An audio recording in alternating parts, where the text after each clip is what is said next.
नमस्कार दोस्तों, R K study 94 YouTube channel पर आप सभी का एक बार फिर से स्वागत है।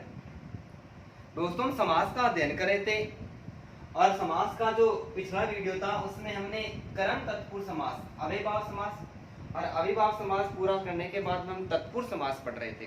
कौन सा समास? तत्पुरुष समास।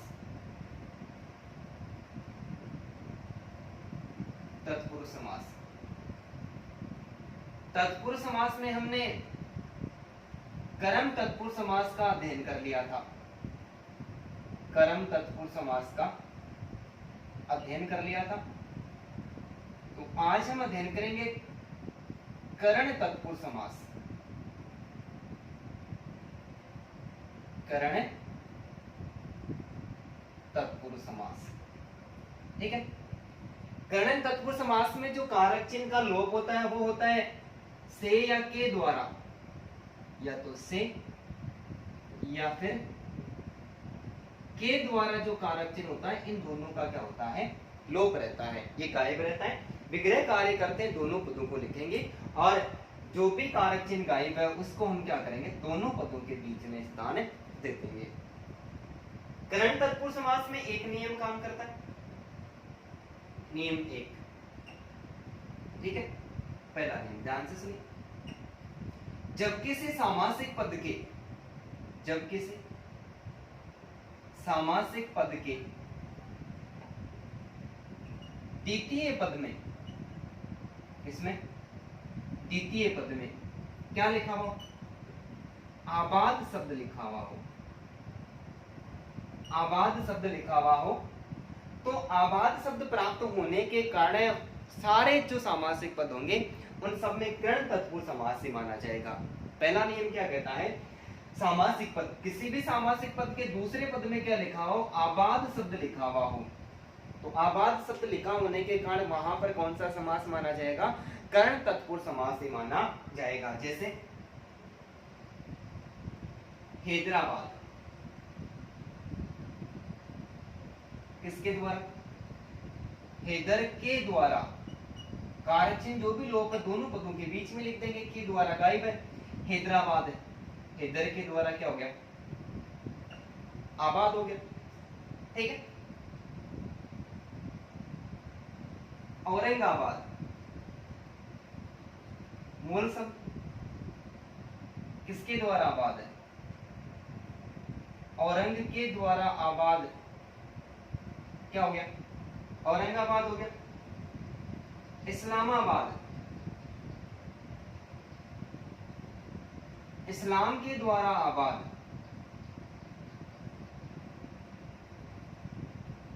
इस्लाम के द्वारा आबाद, तो इस्लामाबाद हो गया। नसीराबाद क्या हो जाएगा? नसीर के द्वारा आबाद। दौलताबाद, तो दौलत के द्वारा क्या हो जाएगा? आबाद है। तो दौलत के द्वारा आबाद है, दौलताबाद। तो पहला नियम हो गया कि सामासिक पद के द्वितीय पद में क्या लिखा हुआ? आबाद शब्द लिखा हुआ। दूसरे पद में देखो सब में क्या लिखा हुआ आ रहा है? आबाद शब्द आ रहा है। एक नाम याद करना है, उदाहरण रखने की आवश्यकता नहीं है, हमारा काम आसानी के साथ में हो जाएगा। एक नियम, आबाद शब्द लिखा हुआ आता है 100% कर्ण तत्पुरुष समास ही होता है। विकल्प में कर्ण तत्पुरुष नहीं होता है तो तत्पुरुष समास के अन्य भेद माने गए हैं। तो कौन सा समास होगा? तत्पुरुष समास तो है ही है। तो जब किसी सामासिक पद के द्वितीय पद में आबाद शब्द लिखा हुआ हो तो हमेशा ही कर्ण तत्पुरुष समास माना जाता है। एक छोटी सी बात एक ही लाइन में याद होगी और एक नाम याद रहा हमें तो सारे के सारे उदाहरण रटने की आवश्यकता नहीं है, एक नियम में हमारा काम हो जाएगा। तो एक बार स्क्रीनशॉट ले लें, अन्य उदाहरणों की आगे बात करते हैं।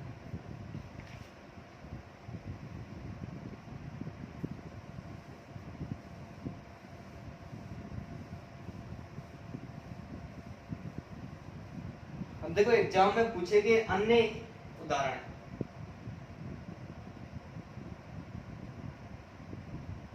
अन्य उदाहरण ठीक है, जैसे तुलसी कृत क्या हो जाएगा, तुलसी के द्वारा कृत, कृत का मतलब होती है रचना, रचना किसके द्वारा की गई, तुलसी के द्वारा की गई है। मूल शब्दों में कभी परिवर्तन कर ही नहीं सकते, उनको तो हम कैसा लिखेंगे, वैसा का वैसा ही लिखेंगे। तुलसीकृत, रेखांकित, रेखांकित क्या हो जाएगा, किसके द्वारा अंकित किया गया है, रेखा के द्वारा अंकित, रेखा के द्वारा अंकित क्या हो जाएगा, रेखांकित हो जाएगा। इसके अलावा शल्य चिकित्सा, शल्य चिकित्सा क्या हो जाएगा, शल्य के द्वारा चिकित्सा, शल्य के द्वारा चिकित्सा क्या हो जाएगा, शल्य चिकित्सा हो जाएगा। ईश्वर प्रदत्त, प्रदत्त का अर्थ प्रदान करना, क्या हो जाएगा, ईश्वर के द्वारा प्रदत्त, प्रदान करना लिखेंगे तो हमारा प्रश्न ही गलत हो जाएगा, क्योंकि विग्रह कार्य करते समय हमेशा मूल शब्दों का प्रयोग किया जाता है, मूल शब्दों के अर्थ या पर्यायवाची शब्दों का प्रयोग नहीं होता है। तो ईश्वर के द्वारा प्रदत्त। हस्तलिखित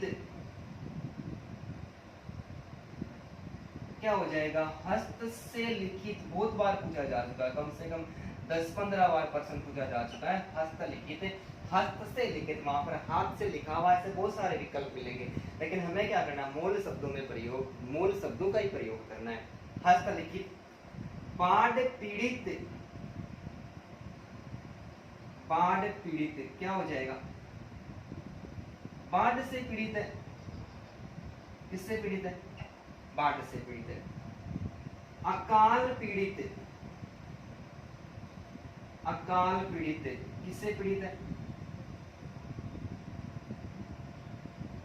अकाल से पीड़ित है, किससे पीड़ित है, अकाल से पीड़ित है। तो तुलसी कृत, तुलसी के द्वारा कृत, रेखांकित, रेखा के द्वारा अंकित, शल्य चिकित्सा, शल्य के द्वारा चिकित्सा, ईश्वर प्रदत्त, ईश्वर के द्वारा प्रदत्त, हस्त लिखित, हस्त से लिखित, बाढ़ पीड़ित, बाढ़ से पीड़ित, अकाल पीड़ित क्या हो जाएगा, अकाल से पीड़ित। आप स्क्रीनशॉट लें और उदाहरण उनकी भी बात करते हैं।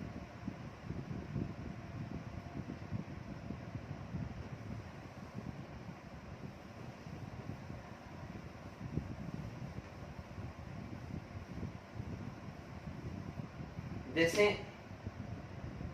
वाक युद्ध, वाक यानी वाणी क्या हो जाएगा, वाक से युद्ध। नीति युक्त, नीति युक्त क्या हो जाएगा, नीति से युक्त। अश्रुपूर्ण, अश्रुपूर्ण क्या हो जाएगा, अश्रु से पूर्ण। भावपूर्ण क्या हो जाएगा, भाव से पूर्ण। तो उसी आधार पर दोषपूर्ण है तो क्या हो जाएगा,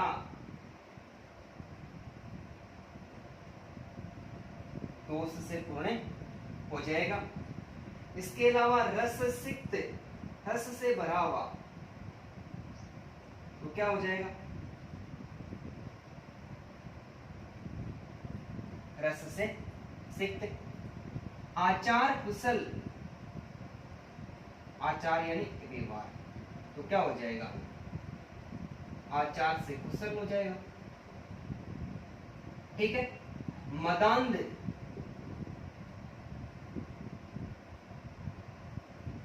मद से क्या हो जाएगा, अंधा।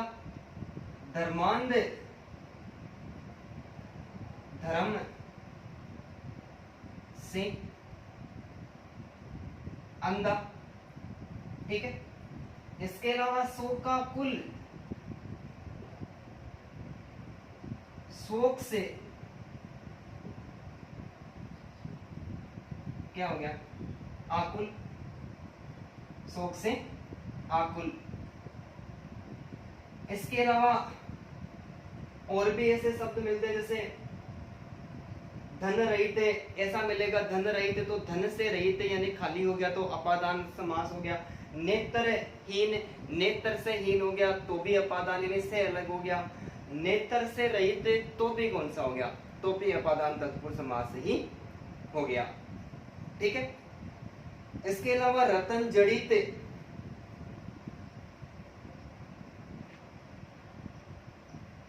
रत्नों से जड़ी, सराहत, सर यानी बाण, क्या हो जाएगा, सर से आहत, सर से आहत।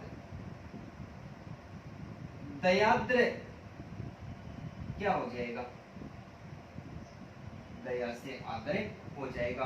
तो इन सारे अन्य शब्द बार बार एग्जाम में पूछे भी जा चुके हैं। इन सारे शब्दों में भी कौन सा समास माना जाता है, इनमें भी करण तत्पुरुष समास ही माना जाता है। तो आप एक बार इसका स्क्रीनशॉट ले लें।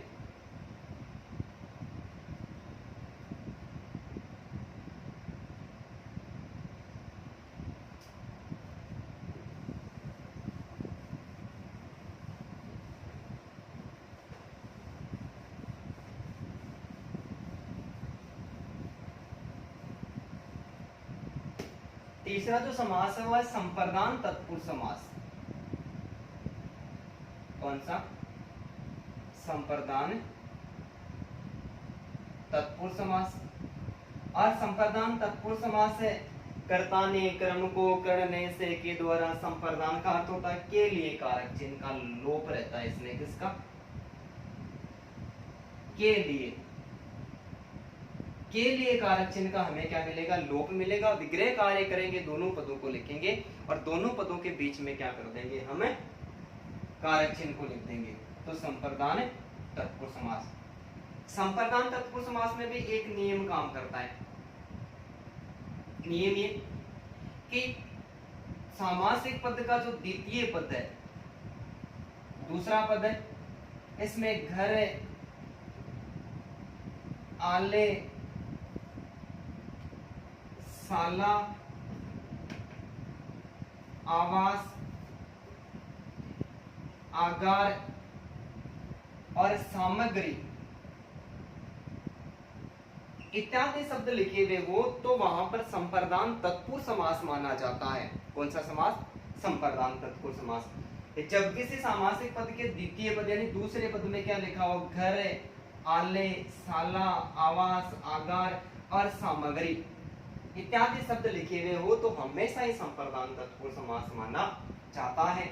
जैसे सबसे पहले घर से लेकर, जैसे पूजा घर, क्या हो जाएगा, पूजा के लिए घर, रसोई घर, क्या हो जाएगा, रसोई के लिए घर, स्नान घर, क्या हो जाएगा, स्नान के लिए घर। आले, विद्यालय, किसके लिए, विद्या के लिए, क्या हो जाएगा, आले। पुस्तकालय, एक पुस्तक का तो होता नहीं है, अनेक पुस्तकों का घर होता है, तो पुस्तकों के लिए क्या हो जाएगा, आले। ठीक उसी प्रकार न्यायालय, किसके लिए, न्याय के लिए, क्या हो जाएगा, आले हो जाएगा। साला, पाठशाला, पाठ के लिए शाला। ठीक है, लेकिन हमारे पास में एक उदाहरण आ जाए, हिमालय, तो इसका होगा हिम का यानी बर्फ का आले, संबंध तत्पुरुष समास हो जाएगा। अपवाद है हिमालय, हिमालय क्या अपवाद, हिम का यानी बर्फ का घर होता है, बर्फ के लिए घर कभी भी नहीं होता है। पाठशाला, यज्ञशाला क्या हो जाएगा, यज्ञ के लिए शाला हो जाएगा, यज्ञ के लिए शाला हो जाएगा। कारावास जेल को कहते हैं, क्या हो जाएगा, कारा बंदियों के लिए आवास, कारा के लिए आवास। कारागार,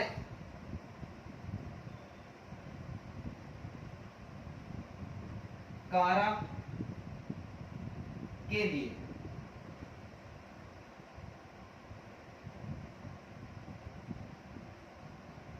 आगार, जो रुकने का स्थान होता है, ठहरने का स्थान है, उसको कहते हैं आगार। जैसे कभी आपने कोई रोडवेज बस देखी होगी और उसके आगे लिखा होगा सीकर आगार, जयपुर आगार, चूरू आगार, झुंझुनू आगार, कोटा आगार। आगार का मतलब रुकने का स्थान, तो कारागार, कारा के लिए आगार। विवाह सामग्री क्या हो जाएगा, विवाह के लिए सामग्री, विवाह के लिए क्या हो जाएगी, सामग्री हो जाएगी। और ठीक उसी प्रकार हवन सामग्री क्या हो जाएगा, हवन के लिए सामग्री क्या हो जाएगी, हवन सामग्री हो जाएगी। तो हमारा एक नियम हो गया कि जब किसी सामासिक पद के द्वितीय पद में घर, आगार, शाला, आवास है ना, आले, सामग्री इत्यादि शब्द लिखे हुए हो तो संप्रदान तत्पुरुष समास माना जाता है। लेकिन आले में हिमालय आ रहा है ये अपवाद है, तो हिम का आले संबंध तत्पुरुष समास माना जाता है। स्क्रीनशॉट ले।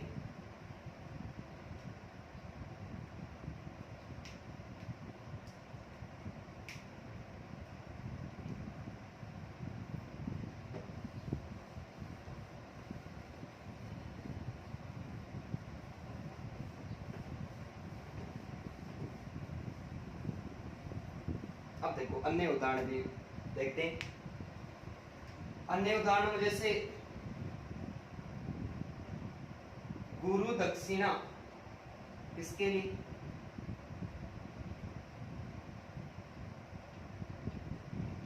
गुरु के लिए दक्षिणा, के लिए का दक्षिणा है गुरु दक्षिणा। राह खर्च, राह के लिए खर्च। मार्ग वे क्या हो जाएगा,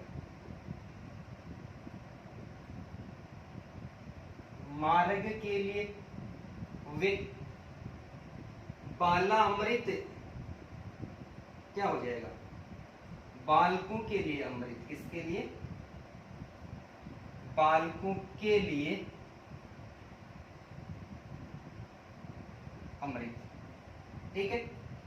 युद्ध भूमि क्या होगा, युद्ध के लिए भूमि। रणभूमि,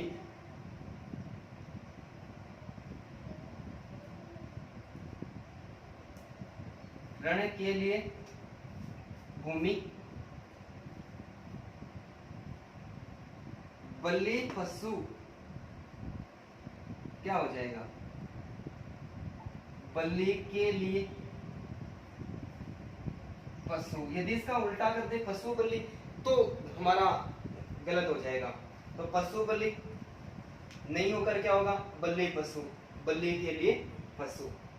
शयन कक्ष, शयन कक्ष क्या हो जाएगा, शयन के लिए जो कक्ष होता है वो क्या हो जाएगा, शयन कक्ष। यज्ञ वेदी क्या हो जाएगा, यज्ञ के लिए वेदी, यज्ञ वेदी, यज्ञ के लिए क्या हो जाएगा, वेदी। आवेदन पत्र क्या हो जाएगा? आवेदन के लिए पत्र। ठीक है, तो इनका आप एक बार स्क्रीनशॉट ले ले, अन्य कोई उदाहरण तो और बात करते हैं।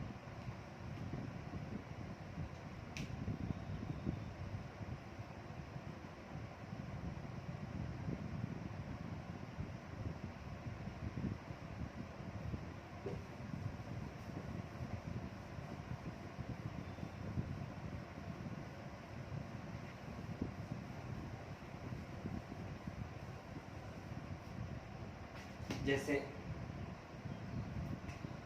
देशभक्ति क्या हो जाएगा?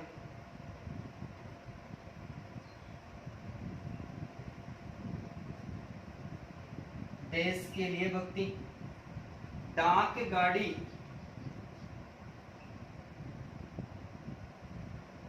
डाक के लिए क्या हो जाएगी? गाड़ी। इसके अलावा सभा भवन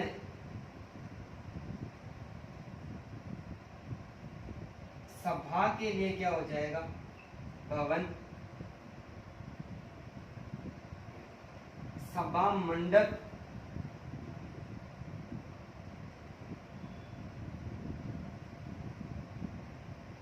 सभा के लिए मंडप। लेकिन हमसे ये पूछ ले कि सभा पंडित, तो सभा के लिए पंडित नहीं होता है, ये होता है सभा में पंडित। क्या होता है? सभा में पंडित। में पर अधिकरण तत्पुरुष समास है। कौन सा? अधिकरण तत्पुरुष समास। ठीक है, तो ये क्या हो गया? ये अपवाद हो गया। तो ये इसके संप्रदान तत्पुरुष समास के अन्य भेद माने जाते हैं। मैं सभी से आशा करता हूं कि कर्ण तत्पुरुष समास है और संप्रदान जो तत्पुरुष समास है ये आपको आसानी के साथ में समझ में आया होगा। यदि आसानी के साथ में समझ में आ रहा है अच्छे तरीके से, तो आप फिर चैनल को क्या करें? सब्सक्राइब करें, बेल आइकन बटन को दबाएं, वीडियो को लाइक करें और ज़्यादा से ज़्यादा शेयर करें। फिर कोई कमी वगैरह रहती है तो उसके बारे में आप कमेंट जरूर करें।